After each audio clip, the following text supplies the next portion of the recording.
पानी आप सप्लाई कर रहे हैं, जिस तरीके से पानी दिया जा रहा है, तो ये किसी इदारे से आपने इजाज़त ली हुई है? बाकायदा पूरी परमिशन दी हुई उसकी, वो है पूरा पीछे प्लांट लगा हुआ है। प्लांट लगा हुआ है? प्लांट लगा हुआ है, आरओ प्लांट लगा हुआ है। तो प्लांट पीछे लगा हुआ है या इधर लगा हुआ है? यहाँ बोर हुआ हुआ है, यहाँ से बोर का पानी जाता है। अच्छा, बोर का पानी जाता जी। है। तो मुझे दिखाएंगे वो बोर का पानी कहाँ से जाता है? मैं बताता हूँ, मैं बुलाता हूँ भाई को, जिसका वो है उसको मैं बुलाया। तो मेरा तो बेसिकली इससे कोई ताल्लुक नहीं है, मेरा तो वालिद की जगह में बैठा हूँ। अच्छा, वालिद की जगह पर बैठे हुए, ठीक हो गया जी।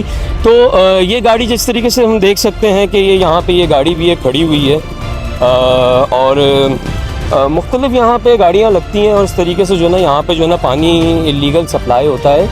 तो आइए हम आपको और दिखाते हैं कि किस तरीके से पानी यहाँ पे सप्लाई होता है। अब देखें ना, यहाँ पानी आ रहा है, आर ब्लॉक की साइड नहीं आ रहा, पालगंज की साइड नहीं आ रहा, क्यों नहीं आ रहा?